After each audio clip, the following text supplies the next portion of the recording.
Coming up tonight on The Experience, it is time once again for the Clark High School basketball tournament. We're going to tell you all about that. But first, we begin with Dr. Johnson and talking about a program that is at UMass Memorial and talking about IVF, in vitro fertilization.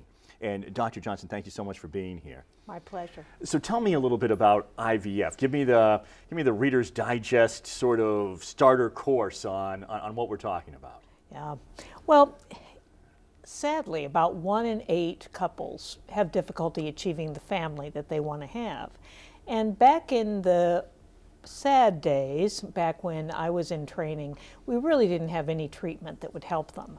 But now we have a treatment that succeeds about 35 to 40% of the time in helping a couple have a baby, and that's in vitro fertilization. And basically what we do is we just give a woman medicine to help her stimulate her ovaries to make eggs.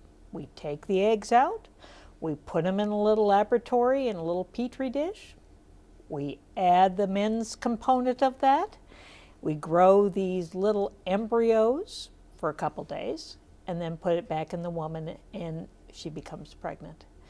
Amazing, amazing. Now, but that what you just described doesn't seem new to me. That has been around for decades, or that is new? Well, it's been around. The woman who was the first IVF baby, Louise Brown, was born 40 years ago. Right. And so it's been around, but the science behind it was not very well perfected until fairly recently. We had no way to treat men who had decreased sperm issues. And so we really found ways of optimizing chances for couples achieving their family goals. Okay, so I just wanted to stop you there, but just because of you mentioned the man. So I come to you with my wife. Is that the first step you're going to find out? Because I would think that there could be a variety of problems then. And some of the problems may present more challenges than other for IVF? Yeah, and actually it's true. If you look at the causes for not being able to achieve their family goals, 40% are because the woman has a health issue, 40% are the men, and 20% are what we call unexplained. So we don't have a reason for it. And so it's kind of mixed between men and women. If it's unexplained, can you still use an IVF treatment? Is there something that would disqualify you from using an IVF treatment? No, it really works for virtually now. It really works for all causes of fertility and desire for pregnancy. At one time it didn't, but now it does. Is it when someone comes to you, is it kind of a first step, or are you trying other things first before you go to in vitro fertilization? Well, typically what they do is they try for a year. That's the standard. And if they don't achieve the pregnancy they're hoping for, then I would see them and I do a really basic evaluation to look if there's something with the husband, something with the wife, or again, if it's the unexplained. So we do a very basic workup. It only takes a month to do that. Then there are other treatments. None work quite as well as the IVF, but there are other treatments. We discuss those options, and then they decide what they want to do. All right. So within a year, most healthy, normal couples, if they are trying, will be able to become pregnant. Yes. Unless they're really doing something wrong. I don't know, is there a basic where you say, hey, let's just talk about this, let's just make sure that you're doing everything that you can, right time of day, month, temperature, all the things that you see on the TV shows from time to time? Yeah, actually, it's hard to do things wrong, and virtually all couples do it just fine. So, yeah, and it's interesting because when couples come, they're usually to the point where they get pretty frustrated. It can be really, really stressful because to try for a whole year and you see couples around you getting pregnant easily, that can be really tough. Is there a mental component to this as well that is part of the treatment? You just talked about the frustration of seeing other people happy. All of a sudden, everything reminds you of having a baby, and particularly if you're trying and you can't. But even if you're going through this treatment, are there things that, because it can be stressful, that there is a component where there's a psychologist or a psychiatrist or somebody who is just taking care of your peace of mind? Yeah, I do think, We don't think that the stress causes infertility, but infertility, not being able to achieve pregnancy, definitely causes stress. And we do have a psychologist who works in our office and talks to couples because it's one of the most stressful disorders there is. Some studies even show it's more stressful than cancer. I can I can just imagine, again, just because there are really those constant reminders everywhere, and what a terrible thing to be going through, that you can't be happy for a old college friend who is pregnant, or somebody else in your family. So what exactly is the program? So it's been around 40 years. What then is new about what you're doing and what's happening at UMass Memorial? Yeah. Well, it's a good thing that it's grown and developed over the years. I started my education about 35 years ago. Really, at that point, it was just beginning. I came to New England. I was at the University of Vermont before I moved here 10 years ago. Back then, the pregnancy rates were less than 10%. They were only about 8%. And over the years, what happened is the people who run the lab, I wish I could say it was the physicians who learned how to do it, but it's the people who run the lab. They're called embryologists. They learned how to keep the eggs healthy, keep the sperm healthy, keep these cute little embryos that are growing and develop healthy. And they learned how to do that in such a way that the chances for success are now very good. Yeah, so, wow, 8%.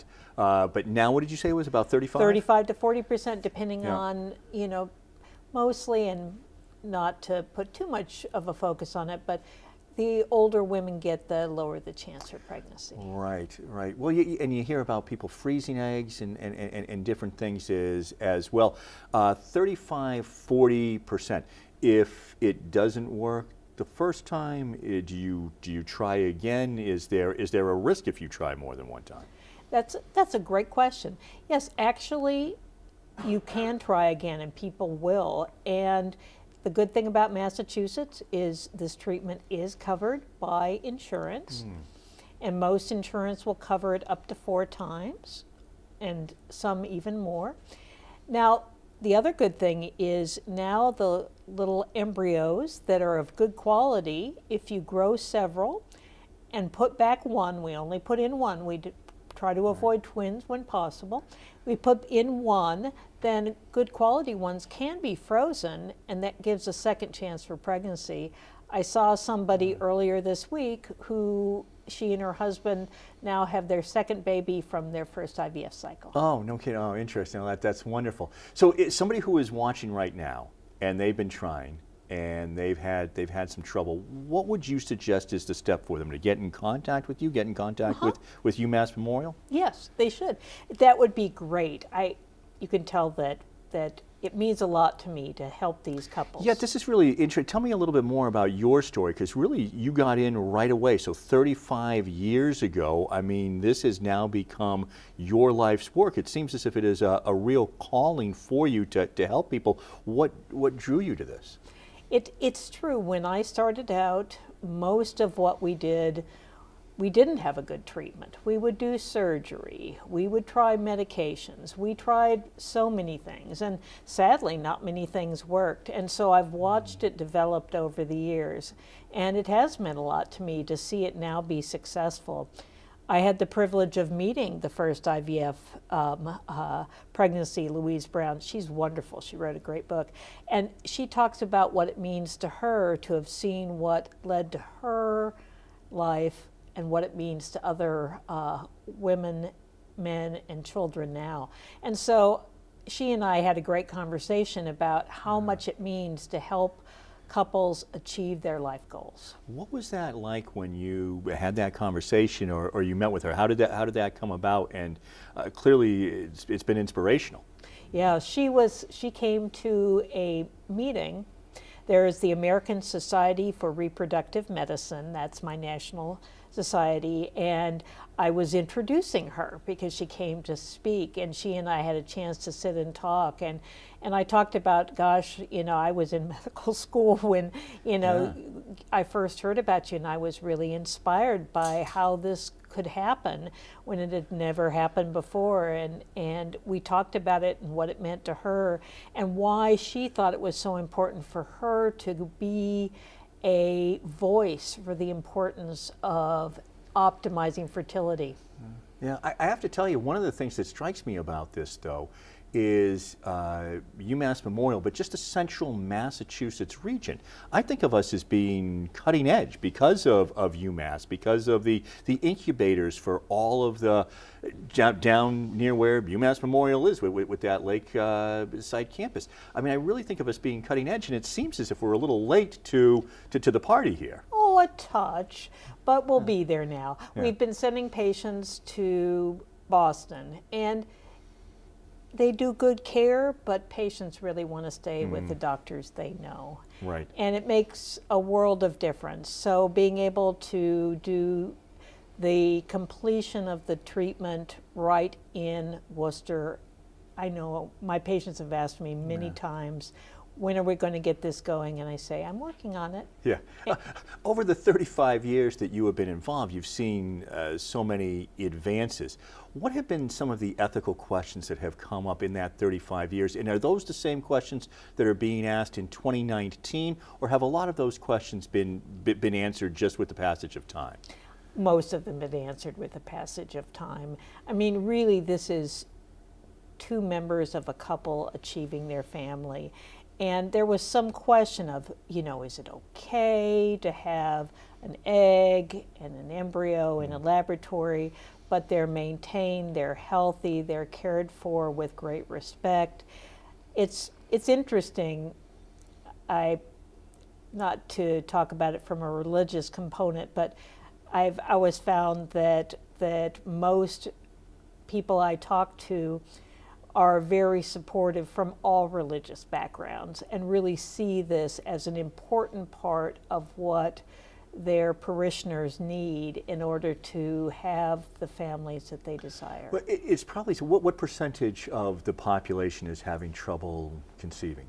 It's about 12%. About 12%. So, you think over that time period in your congregation, in your family, you probably know somebody. There's probably only a few degrees of separation. You at least know somebody who knows somebody who is having that trouble, and it personalizes it, makes you, you want them to be able to succeed, as you said, in what they want for their family. But we have just a moment left. Thank you. This has been fascinating. What do people need to know, or how can they find out more about the work you're involved in? Yes, if they want the service, they're welcome to call UMass and ask for the clinical care if they need it. Also, if they're interested in helping us to build this IVF lab, they can get in touch with our advancement council, our advancement group, and call them. I'm happy to have them do that as well. And I'm always open to answering any questions that people have about this process.